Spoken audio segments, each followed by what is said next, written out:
Niagara Falls, Canada. Hello, hola, ciao, what's good? I am Kelly Paratelli. Welcome back to my YouTube channel. Thank you so much for being here. Thank you for your time and energy here today.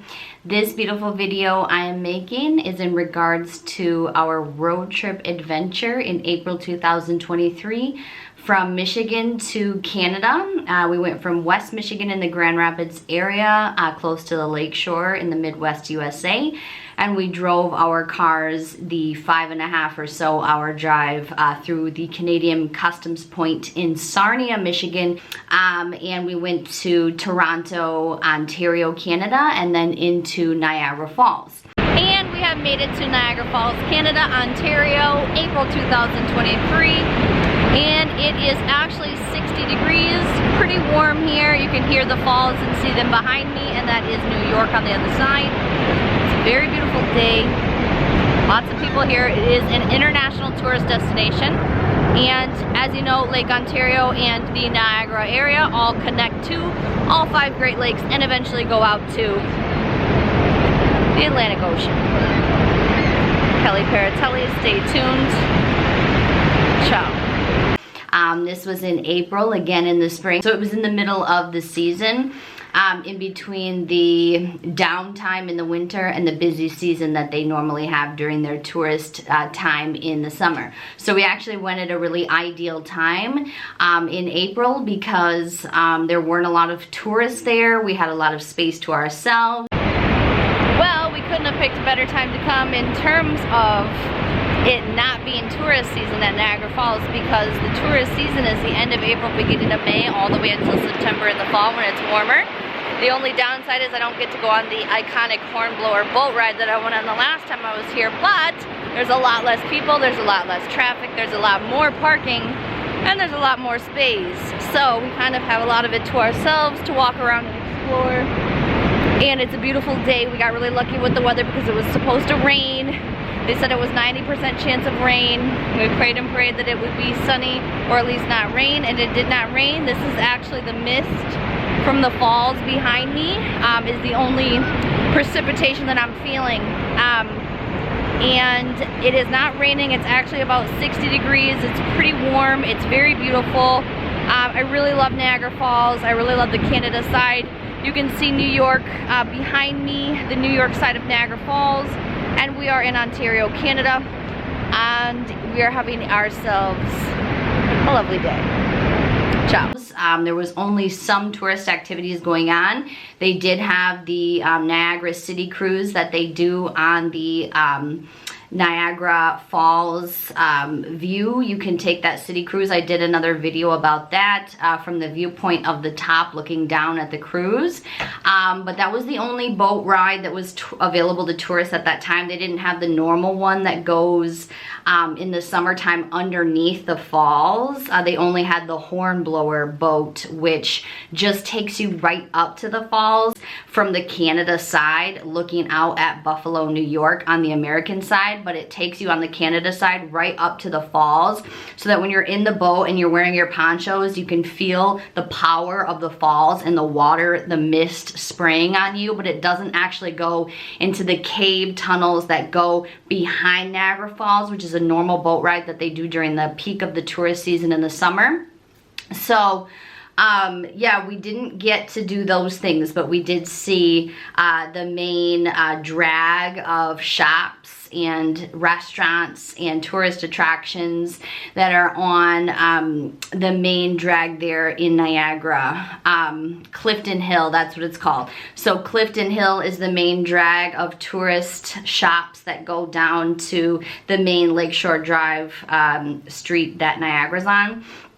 So anyway, just tip for travelers, if you're doing a road trip from the state of Michigan into Canada, there's 2 tourist checkpoints. There's one that goes from Detroit, and there's one that goes from Sarnia, which is north of Detroit on the map. And the Sarnia one always takes less time, so that's usually what people from Michigan who have done this route know to do. And we got really lucky. I made another video about that experience. We got really lucky going through the customs checkpoint. It was very fast going in and pretty similar coming out. It really didn't take us a lot of time. So we drove actually with my sister girl's service dog, who you'll see I made another video about when we went to Mexico, Cancun, Yucatan Peninsula. And we had a lot more pushback about having an animal with us because Mexico doesn't have the same laws about service animals that the United States does. But Canada was very welcoming to my sister girl's dog. They didn't even ask if it was a service dog. They just let her dog go everywhere. We went in the touristy spots of Niagara. We parked up close. We walked. We were in the hotel with her dog. We went shopping with her dog. No one said anything about the dog. In fact, some people knew it was a service dog without even having the vest on, and they were like, they just assumed. Like, people in Canada were just seemed to be more accustomed to the idea of animals, pets, and service dogs compared to Mexico. That was like it seemed like there was a culture of fear surrounding animals. They really didn't want dogs there. They had a special beach in Mexico just for the dogs. But in Canada, they were very pet friendly and everyone understood. No one said anything about her animal. It was really awesome. And of course, her dog was really well behaved and everything. So yeah, we had a really good time. We stayed at a choice hotel right by the main drag where you can walk right down. We were a 5-10 minute walk from Niagara Falls. And in the other video I posted, we took the Incline railway down from the main drag where Clifton Hill is in our hotel, and we went all the way down to the bottom. So we didn't have to pay for parking. And the reason why that Incline railway video is such a good video is because it does save you parking if you're a tourist in Niagara Falls on the Canada side. You don't have to pay for parking if you just walk down from wherever your hotel is and take the Incline railway. That's only $5 as opposed to the $10, $20, $30 parking fee that you would pay if you tried to park down there, because very few spots didn't cost money to park. So again, April was an ideal time to go because there was hardly any tourists there. Starting in May, it would have gotten to be a lot busier because it's the peak season and the weather is so good in Canada. Normally it's very cold in the Midwest and in Canada, so summertime is like the peak season for tourists in Niagara Falls. It's way more beautiful on the Canada side than it is on the American side. If you're on the US looking toward Canada, you don't have nearly as good of a view from Buffalo, New York as you do from Niagara Falls, Ontario, Canada.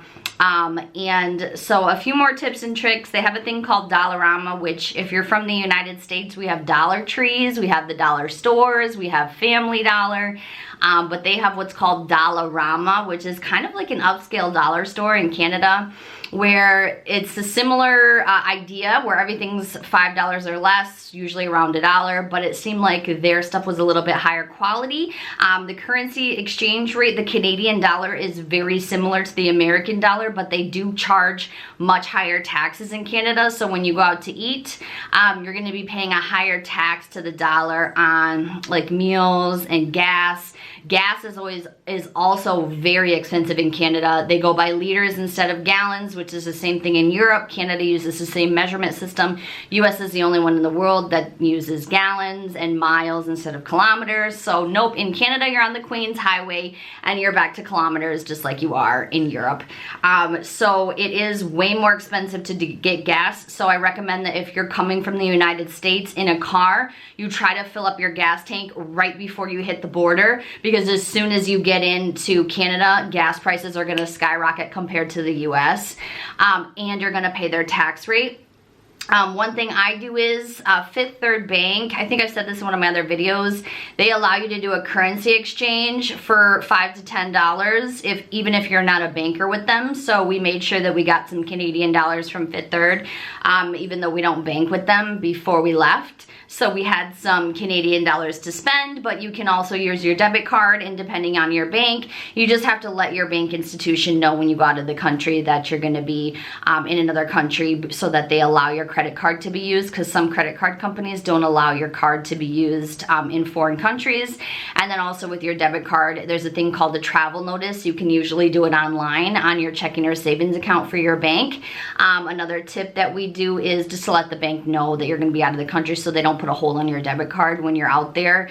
They may charge you a 1 to 3% fee, but at least you know you have your debit card to use from your normal bank if you run out of Canadian cash or dollars, and you don't have to continue to pay the high exchange rate if you're there trying to exchange money in another country. It's usually more expensive than it is if you do it before you leave.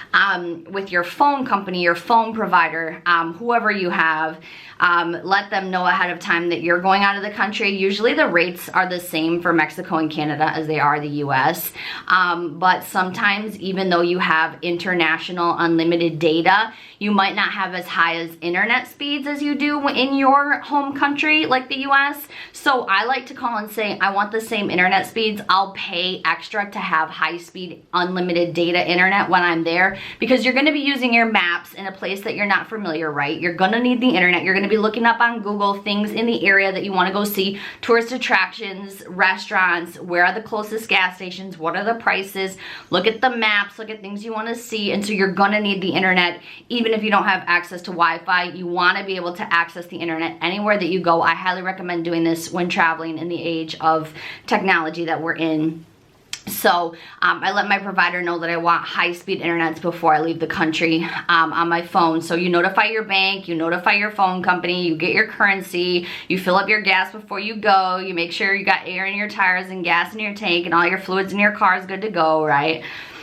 You want to have an adapter if it's a country that you know doesn't have the same. Luckily, Canada has the same plugs in the wall than the US does. They do have the same ones, but some countries have completely different plugs, so you have to make sure that you have an adapter, whatever you need traveling.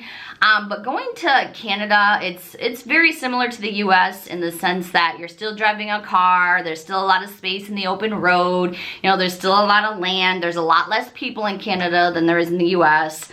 Toronto and Ontario, you know, the whole region of Ontario where Niagara Falls is and Toronto and all that, and driving in from Michigan, the primary language is English, so most people do speak English.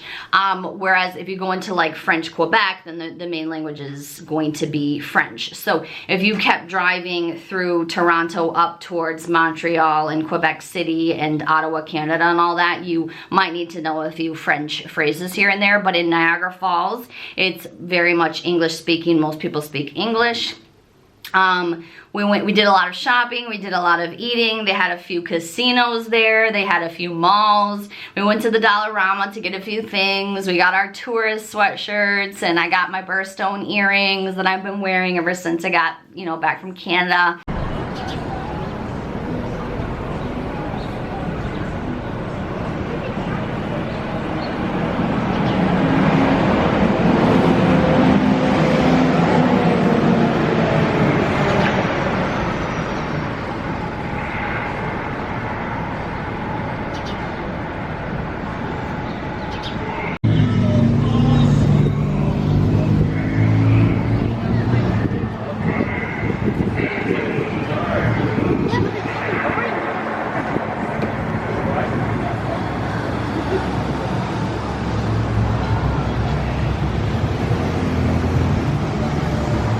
And Niagara Falls, that was the closest I ever got up to the falls. So I highly recommend that if you go, you don't just stay way up top, but you take the incline down and you go down to the bottom and you get as close as you can and really just like listen to the power of the water.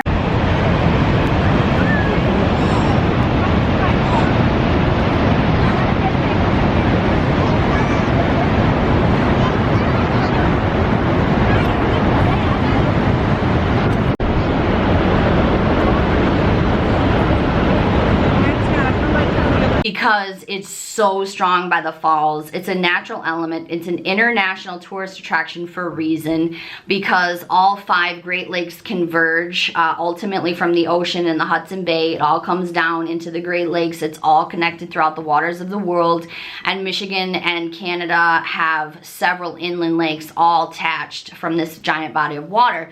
So it's a monumental natural reservoir and structure, and the water, the power of the falls is so strong that when you stand there, you can just hear it.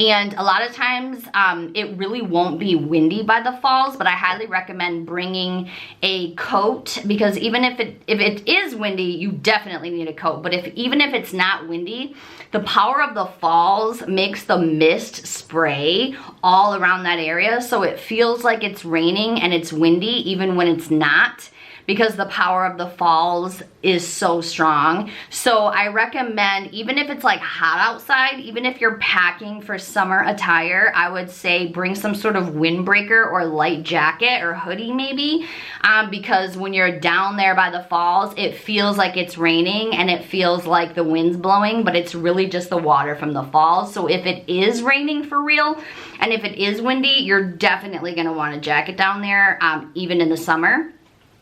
Wear your sunscreen. If you're gonna be outside, you know, you want your sunglasses, you want your phone, you want your camera, right? There's a lot of beautiful areas if you're a photographer like me to take photos, especially in that off season. I got really lucky. I got a lot of great shots. We walked all along that main drag by the falls with her dog, and there were other people who had pets, and it was very pet friendly. And then the other thing is Niagara at night. I did post a video about Niagara at night, but the colors of the falls, they light up at night and they're very beautiful. So if you are there at night, I highly recommend going after dark. It's very safe. Everything in Canada is very safe, especially in this touristy Niagara area. And so Niagara City is very safe. So I highly recommend going down at night, seeing the water show that they do, the light show that they do, and sometimes music plays depending on the holiday and the events that they have going on. But the light show with the waterfall at night is absolutely breathtakingly beautiful. It's a very beautiful city with the tall buildings they have around there. It kind of looks like an American tourist area. There's a Hershey factory of chocolate that's really cool.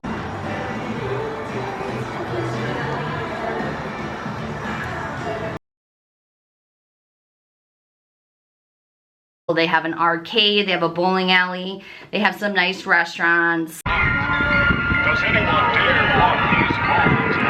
It's a dessert.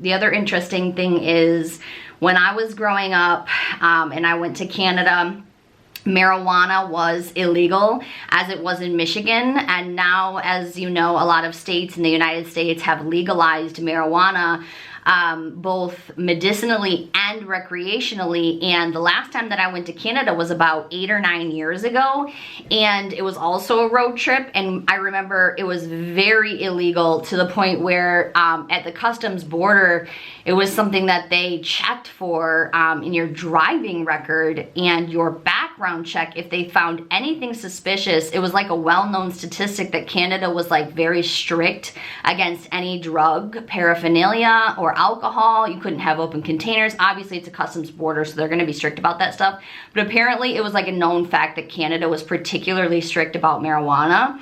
And that was like 8 or 9 years ago, right? Like where you could not, it was like very illegal, right?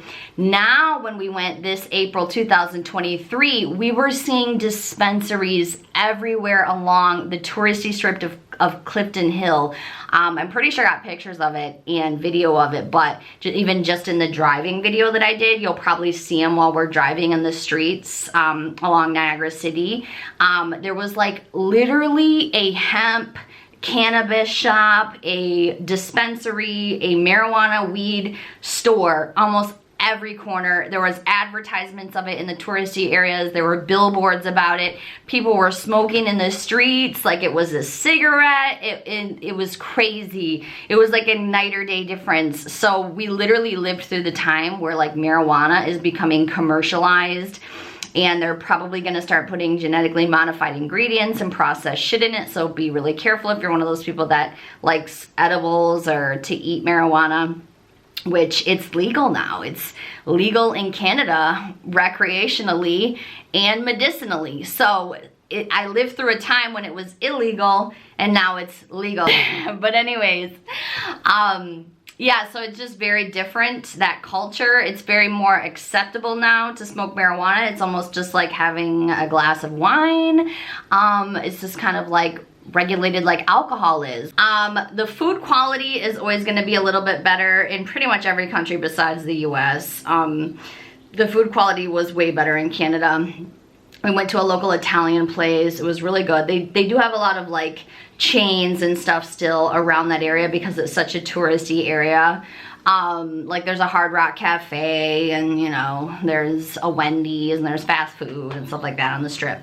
But there's still also local restaurants that you can support, and if you go to those, the food quality is going to be better. Please start supporting small local businesses in the United States and worldwide for that matter, because the biggest 1% people are eating up all the middle class everywhere, in the small businesses that make our local areas great.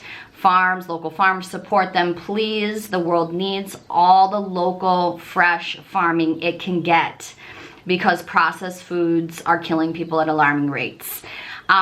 So keep that in mind. The food overall in Canada is going to be better quality than the United States. It's a well-known international fact that the US, although has its strengths, food quality is not known to be one of them. I hope it gets better, I truly do, but so it's a good time to eat out and enjoy your vacation in Canada, because the food quality is probably going to be better. But I got a lot of good shots. I got a sweatshirt when I was there. You know, I got my travel bracelet, I got my sunglasses, and I got a pair of earrings, my stud earrings that I like. My friend Melissa, she got a lot of touristy things. You know, she likes to get a sweatshirt with every place that we go, and I like to get a bracelet, and so we did a lot of shopping. She loves shopping. Shopping's not my favorite thing. I like to get in and get out. I'm not a lingerer, but when I'm on vacation, it's a little bit different because I like to explore. I like to go on adventures. I like to see new things. I like to learn. I like to get some tourist souvenir things. I like to get gifts from my friends and family. And I like to vlog and take pictures and document and take videos of what I'm doing, obviously. So it's a little bit different. I like doing it more when I'm traveling, so it works out because she just loves shopping and I love going on adventures and exploring. So we're a good match to go on a road trip together. So it worked out really well. We had fun. She paid for a really nice hotel. It had brunch. It had, you know, a hot tub and a pool. It was very nice. We were in walking distance of everything, but you know, it's only like a 2-mile radius in Niagara City, Clifton Hill, where Niagara Falls is. Like everything's within like a 2 to 5 mile radius. So you could walk the whole city in a day if you wanted to. She wasn't as into walking as I am, but like when you've walked throughout Europe without a car for like miles on end every day, you start to like see the difference between like a 2-mile walk and like a 15-mile walk. So Canada's really not bad. It's very walking accessible. It's very nice. So it's very safe. I felt very safe there. It's very beautiful. We got lucky with the weather, thank God, because the weather's very unpredictable nowadays. You might as well just look out the window when you wake up, because the Weather Channel's not going to tell you accurately anymore. It's just crazy. But yeah, so you can get a general idea of what the weather is going to be like, but I would pack for anything, being cold or being hot, even if it's the summer, just to be sure, just to be safe. And you can always buy a sweatshirt when you get there that says Canada on it, like we did. But yeah, it was a really great trip. I highly recommend going to Canada. It used to be that they debated that the Niagara Falls would be a world wonder because it's a natural reservoir, because it's so beautiful, because you can see the Great Lakes from space. It's internationally famous. There were people from all over the world there seeing it as tourism. And it's well-known fact that the Canadian side is a better view than the American side, but we did see people over there on the American side and we were waving to them. There's no way to get across the bridge from Canada to the US at Niagara, so if you want to go all the way around to Buffalo, New York, you have to drive 5 or 10 miles out of the way to get over there. So it's just funny because you'll be like seeing people and you'll wave at them on the other side. With Niagara being the border between the two countries, but to get over there you would have to drive several miles out of your way, so it's just interesting. But it's a very beautiful area. I highly recommend it. It's overwhelmingly beautiful, and the power of nature and water and those elements there.